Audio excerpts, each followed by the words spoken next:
The winter of 1987 in Utah began with an unusual mildness that deceived the lowlanders. As a deputy in the sheriff's office, I welcomed the clear roads, unaware of the storm brewing within the community. Everything changed on the morning of January 16th when a massive explosion ripped through the local LDS chapel. Over $1 million in damage was done, but the real shock was the motive behind the attack. Investigators soon discovered the crime was tied to John Singer, a man who had been dead for 9 years. John Singer was a radical polygamist who had been killed in a standoff with the feds years prior. His followers, led by a young extremist named Adam Swap, believed the bombing would trigger a resurrection. When we traced the suspects to the Singer-Swap compound, we found ourselves facing a fortress. We took cover behind our vehicles, knowing the family inside was heavily armed and fanatical. They viewed us not as lawmen, but as modern-day Pharisees and agents of a corrupt system. For days we tried to establish a line of communication, but the religious rhetoric only intensified. They spoke of the coming rapture and the end of days, showing no concern for the children inside. Temperatures dropped way below freezing as the standoff stretched into its second week. On the fourth day, the family cut off the power, shifting from a negotiation to a siege mentality. Reporters and helicopters soon swarmed the area, turning our quiet investigation into a national spectacle. By the 10th day, the lack of sleep and the constant tension had pushed everyone to their breaking point. Suddenly, on January 28th, the situation reached a violent climax as officers moved in. Gunfire erupted from the compound, and in the chaos, Lieutenant Fred House was fatally wounded. Swap was eventually subdued and arrested, but the cost of the operation was far too high. The children were rescued, terrified and confused by the world their parents had built around them. It was a clash between law and a rogue group of survivalists who had completely lost their way.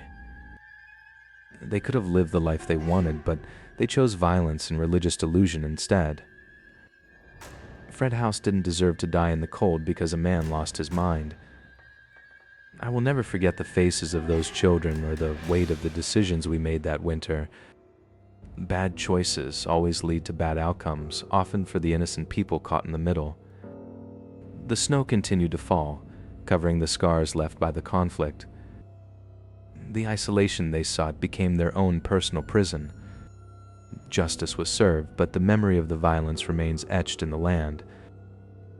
We move forward, but the shadows of that standoff never truly disappear. In the end, nature reclaimed the space, indifferent to the madness of men.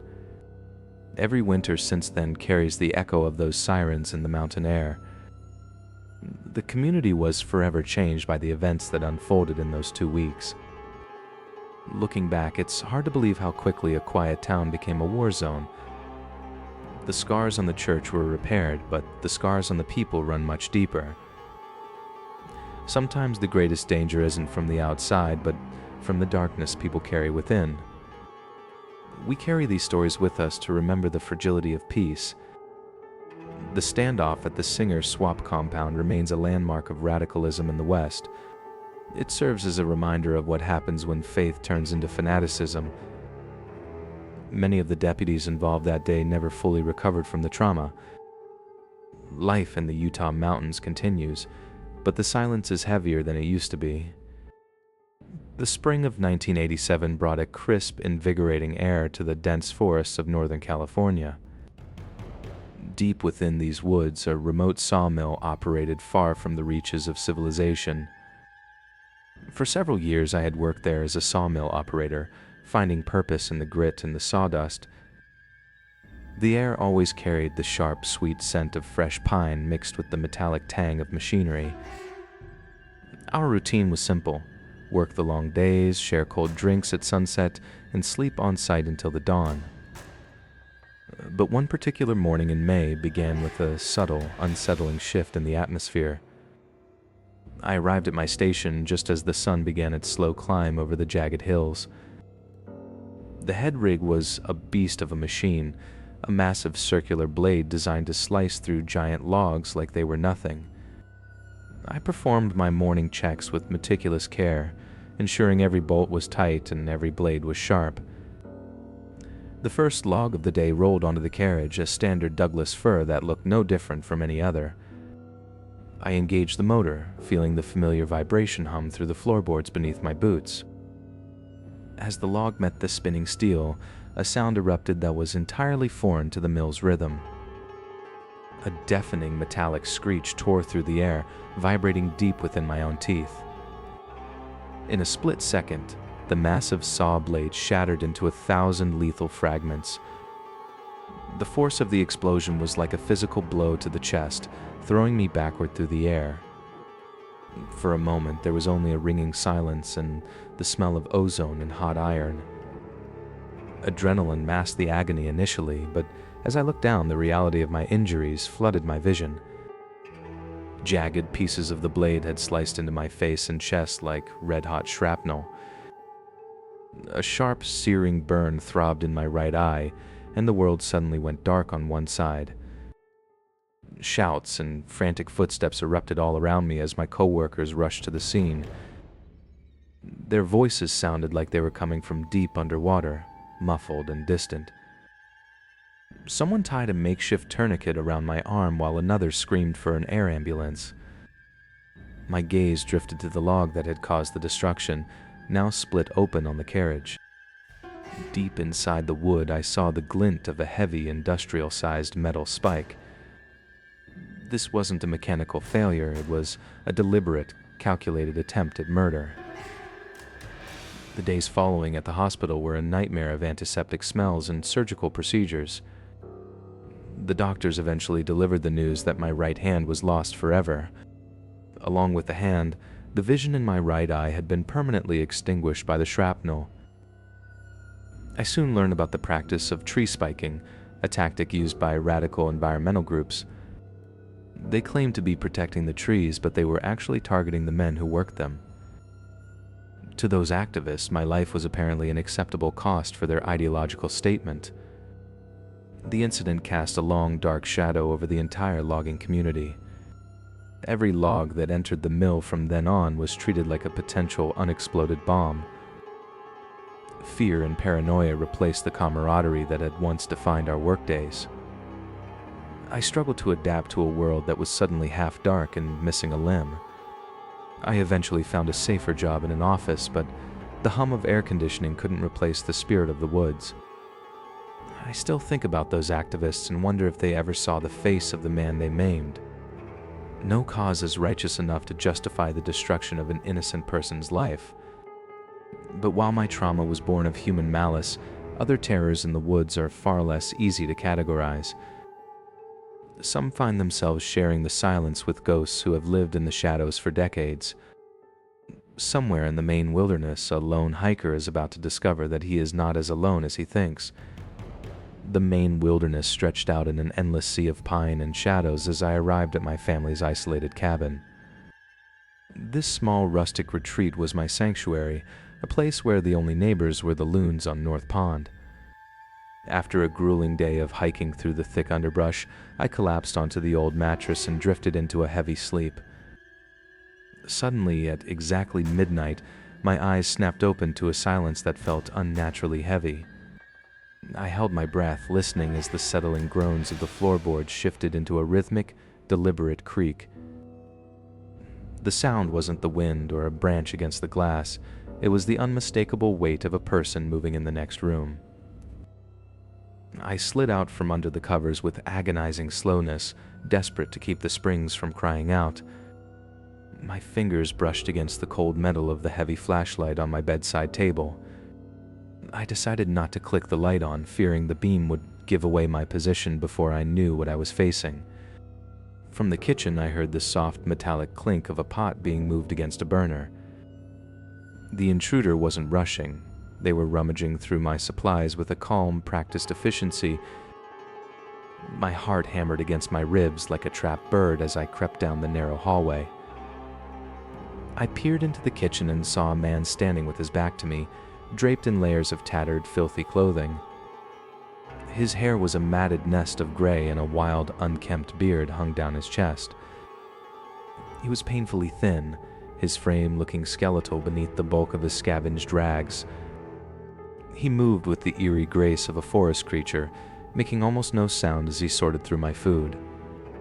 I wanted to scream to demand he get out, but my voice was frozen in a throat, tight with adrenaline. I gripped the flashlight so hard my knuckles turned white, preparing to swing if he lunged. Suddenly the man turned his head, and for a heart-stopping second, we made direct eye contact. His eyes weren't filled with malice or rage, they were vast, empty pools of exhaustion. He didn't flinch or try to attack. He simply looked at me as if I were just another piece of the landscape. Without a word, he turned back to the counter and calmly picked up a half-empty pack of crackers.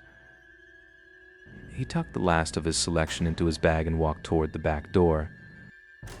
He opened the door without a single squeak and vanished into the ink-black Maine woods. I stood there for what felt like hours, the weight of the flashlight finally making my arm ache. The cabin felt colder now, as if the stranger had taken more than just food when he left. The next morning, a local ranger told me the legend of the man I had seen, Christopher Thomas Knight. Known as the North Pond Hermit, he had lived alone in the wilderness for nearly 30 years.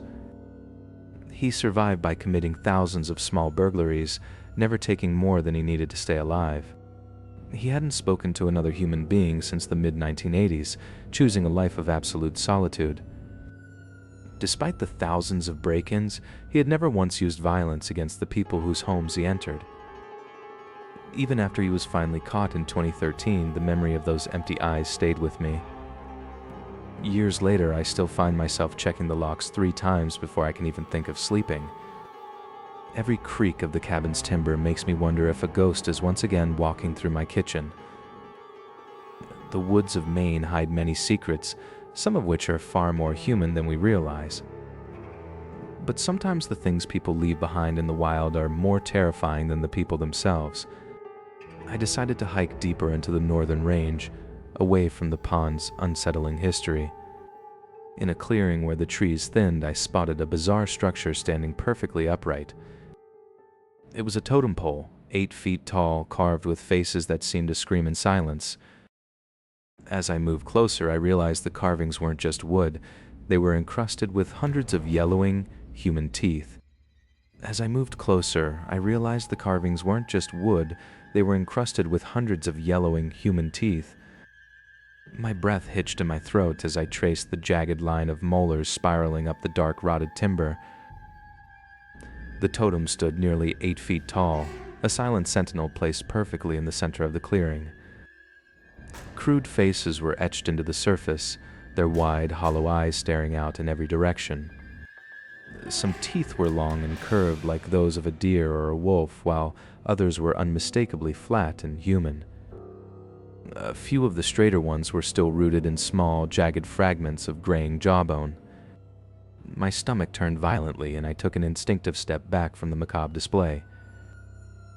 I felt as though every one of those carved eyes was tracking my movement through the clearing. I didn't stay a moment longer, turning my back on the clearing and hiking as fast as the terrain allowed. The air in the forest felt heavier now, saturated with a silence that seemed to hum with malice. I set up my camp nearly a mile away, hoping the distance would provide some sense of safety. I decided not to light a fire, fearing that the light would serve as a beacon for whatever lived in those woods. Every snapping twig and rustle of the wind made me bolt upright in the freezing darkness. When I finally drifted off, my dreams were filled with the sound of grinding bone and the sight of endless rows of teeth. At the first sign of dawn, I packed my gear with trembling hands and fled back towards civilization. A full year passed, yet the memory of that clearing gnawed at the back of my mind every single day. I began to wonder if I had simply imagined the human teeth or if isolation had played tricks on my eyes. Driven by a need for the truth, I decided to return to that specific patch of wilderness with a camera. The hike back felt easier this time, the trail less hostile than my memory had suggested. I reached the exact coordinates by late afternoon, but the clearing looked different than I remembered. The totem was gone, leaving behind only a barren patch of dirt and flattened grass. I walked in frantic circles, searching for any sign that the heavy wooden pillar had been moved. There were no drag marks, no deep holes, and no evidence of human or mechanical interference. It was as if the 8-foot structure had simply vanished into thin air, leaving no physical trace of its existence. I took several photos of the empty space, my fingers clicking the camera shutter over and over. When the photos were developed, they showed nothing but an ordinary patch of forest and blurry trees. I stopped telling the story to friends after seeing the pity and disbelief in their eyes. But I know what I saw, and I can still feel the cold hum of the air that surrounded that thing. I haven't returned to that part of the forest since, sticking instead to well-trodden paths near the city. It isn't the wilderness itself that haunts me, but the things that shouldn't exist within it. Somewhere out there, the totem might still be standing, or it might be waiting in another clearing for its next visitor. I still find myself checking my own teeth in the mirror every morning, terrified of finding one missing. The thought of where those hundreds of human teeth came from is a door I refuse to open. If you ever find yourself off the grid, remember that the trees aren't always just wood and leaves. Some things are carved in the dark and meant to stay there, hidden from the eyes of the living. Lately, I've started noticing small, circular patches of dead grass in the park near my house. Last night, I heard a sound like something heavy being dragged across the pavement outside my bedroom window. I was too afraid to look, but in the morning, I found a single human molar lying on my doorstep. I need to leave this city, but I fear that no matter where I go, the totem has already found me. As I reached for my car keys, I noticed a strange, rhythmic clicking coming from inside the walls of my own home. The rhythmic clicking inside my walls suddenly stopped, leaving a silence far more terrifying than the noise itself. But thousands of miles away, in the freezing December of 2001, a different kind of quiet was descending upon the rural Georgian village of Leah. 3 men, desperate to heat their homes against the skyrocketing cost of fuel, climbed into a battered Soviet-made pickup truck. They planned to drive deep into the untamed woodland near the Angori River to gather illegal firewood. Their destination was the Kenti National Park, a UNESCO World Heritage Site where logging was strictly forbidden. To avoid police checkpoints, they decided to spend the night in the woods and return under the cover of the next day's dawn. By 6 in the evening, the men were drained from hours of felling ancient oak and hornbeam trees. As they scouted for dry kindling for a campfire, they noticed a strange patch of ground about 1 meter in diameter. This specific circle of earth was completely devoid of snow, as if an invisible heat source were radiating from beneath. Faint wisps of steam rose from the center, dancing in the freezing evening air. Lying in the center of this frostless patch were 2 small, unassuming metal cylinders. One of the men reached down to pick one up, but immediately dropped it with a laugh of shock. He told his companions that the object was incredibly heavy and strangely warm to the touch. They speculated that these were powerful batteries from specialized equipment that could be sold for a high price. More importantly, they realized the heat radiating from the cylinders could help them survive the sub-zero night. They stashed one cylinder behind a large rock and brought the second one back to their makeshift camp. After a dinner of bread and cheap vodka, the men settled down on their ground sheets, placing the warm cylinder between them. Within hours, the pleasant warmth was forgotten as a sudden, violent nausea gripped all 3 men. They blamed the vodka, suspecting it was a bad batch contaminated with fuel oils or methanol. The men spent the rest of the night retching and heaving until the pristine snow was stained a sickly yellow with bile. Weak and trembling, they abandoned half of their firewood and began the agonizing 30-mile drive back to Leah. Back in the village, their families laughed off their sickly appearance, assuming they had simply overindulged in drink. But as days passed, the hangover did not fade. Instead, it transformed into something far more sinister. One man discovered blood in his stool and, at his wife's insistence, visited the local village doctor. Fearing prosecution for the illegal logging, The man said nothing about the warm metal cylinders they had found. The doctor misdiagnosed the condition as a severe allergic reaction and administered an antihistamine shot. For a few days, the symptoms seemed to retreat, but the invisible fire inside their bodies was only beginning to burn. 3 weeks after the encounter, one man asked a coworker to check a soreness on his back. His spine was lined with massive weeping blisters and patches of swollen blackened flesh. They rushed to the hospital in Zugdidi, where the truth finally spilled out under the threat of impending death. Doctors realized they were looking at acute radiation syndrome, a diagnosis for which they were tragically under-equipped. The men were airlifted to the capital, Tbilisi, where specialized teams began the desperate work of stabilization. Their clothes were burned and their skin was scrubbed, but the radiation had already shattered their white blood cells.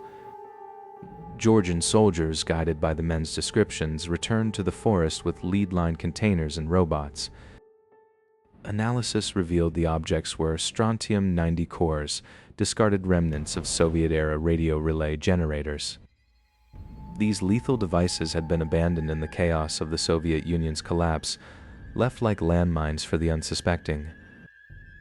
2 of the men would eventually survive after years of skin grafts and agonizing recovery. But for the 3rd man, who had leaned the most heavily on the cylinder to stay warm, there would be no recovery. The radiation had bored through his flesh, causing secondary necrosis in his muscles, ribs, and eventually his spine. As he took his final labored breath 893 days after the encounter, he didn't realize that his death was merely the first in a new wave of accidental exposures surfacing across the former Eastern Bloc. The news of the first fatality in Georgia rippled through the International Atomic Energy Agency like a silent shockwave. Specialized medical teams from France and Germany were immediately scrambled to the isolated Tixhal-Tubo region. They found the remaining 2 survivors in a state that defied traditional medical logic. The strontium-90 had not just burned their skin, it had integrated into their very bone structure. Doctors observed that the wounds refused to heal because the cells were constantly being bombarded from within. One victim required extensive skin grafts that his body rejected almost instantly. Meanwhile, a massive search operation was launched to find the original source of the radiation in the forest. The Geiger counters began to scream as the team neared the clearing where the men had camped. They discovered 2 small cylindrical canisters half buried in the melting snow. These were Soviet-era radioisotope thermoelectric generators once used to power remote radio beacons. Thousands of these lethal devices had been left abandoned and forgotten after the fall of the USSR. Back in the hospital, the 2nd victim's condition spiraled into total organ failure. His immune system had completely vanished, leaving him vulnerable to even the mildest bacteria. He passed away in the early hours of a cold Tuesday, surrounded by doctors who could do nothing more. The final survivor was flown to a specialized clinic in Paris for a desperate experimental treatment. Experts there struggled to contain the secondary radiation emanating from his own body. Every piece of bedding and clothing he touched had to be treated as hazardous waste. Despite the world-class care, his body slowly withered under the weight of the isotopes. He survived for several more months, but his quality of life was non-existent. His eventual death marked the end of the immediate medical crisis, but the environmental one was just beginning. Investigation teams began to map out other hot zones where similar generators were reported missing. They realized that the forest in Leah was likely just the tip of the iceberg. The Georgian government had no records of where the Soviets had placed these beacons. Local villagers began to report strange blue glows in the woods at night. Rumors of cursed ground spread, causing panic among the woodcutters and hunters of the region. A team of engineers designed a lead-lined sarcophagus to transport the Leah cores safely. The extraction required robotic arms to avoid exposing more humans to the lethal dose. Even the robots began to malfunction under the intense gamma radiation field. The mission was delayed as workers struggled to find a way to shield the electronics. The area was cordoned off with barbed wire and warning signs that the locals couldn't read. Behind the scenes, international intelligence agencies wondered if any cores had fallen into the wrong hands. The idea of a dirty bomb made from these abandoned cores became a nightmare scenario for the West. Analysis of the Leah cores showed they were still at nearly 90% of their original potency. This meant they would remain lethal to anyone nearby for hundreds of years. The families of the victims were left with nothing but medical bills and the stigma of the atomic sickness. No one was held responsible for the neglect that led to the devices being left in the woods. The incident faded from the headlines, but the search for the remaining thousands of generators continued in secret. Years later, hunters still find scorched patches of earth where nothing will grow. The medical tragedy was a brutal reminder of the high cost of a collapsing empire. But as the last of the Leah files was archived, a new report arrived from a remote village in the Ural Mountains. The report detailed a whole family suffering from identical mysterious burns after finding a warm stone in their cellar. The silence of the remote wilderness often masks the deep-seated tragedies that unfold far from the eyes of society. We look back at the Singer Swap compound where religious fervor and isolation curdled into a deadly standoff. The memory of Lieutenant Fred House remains a heavy reminder that ideological battles often leave innocent blood in the snow. In the forests of California, the scars of industrial sabotage still ache in the bodies of those caught in the crossfire. That single metal spike hidden in a Douglas fir did more than break a machine. It shattered a man's sense of safety. Even the Maine wilderness holds ghosts, like the North Pond hermit, who lived for decades as a shadow among the trees. His choice to vanish was a quiet protest, yet it left a trail of unnerved hikers and missing memories. Then there are the mysteries that defy logic, like the totem of teeth that vanished as quickly as it appeared. Some things found off the grid are better left unexamined, for they carry a weight the modern world cannot fathom. Perhaps the most harrowing tale is that of the 3 men in Georgia whose search for warmth led them to a radioactive death. Patient 1DN's agonizing struggle against an invisible enemy highlights the terrifying legacy of a collapsed empire. These stories are linked by a common thread: the unpredictable nature of living beyond the boundaries of the known. The allure of the off-grid life often promises peace, but it can just as easily deliver a nightmare. Whether it is the fallout of Soviet technology or the fanatical beliefs of a man in the desert, the consequences are final. We move forward carrying these accounts as warnings for those who seek to leave the world behind.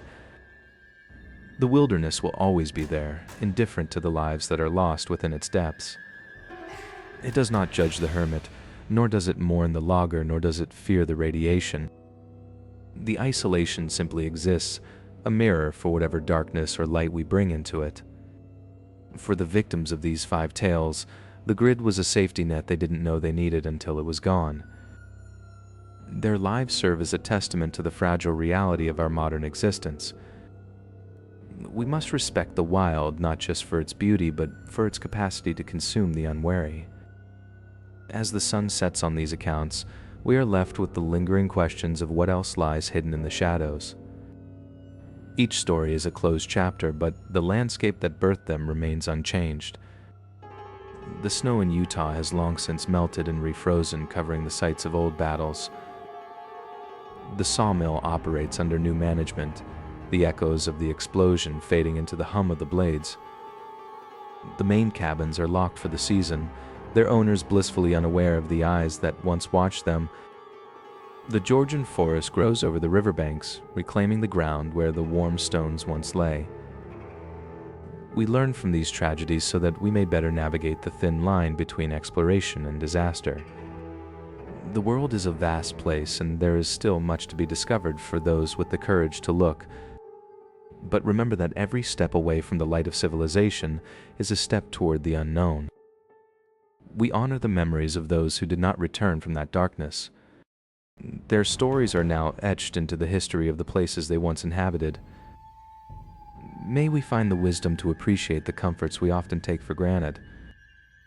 The grid is not just wires and pipes, it is the collective agreement to protect one another. Without it, we are merely survivors in an indifferent landscape. The 5 tales we explored are reminders of that fragility.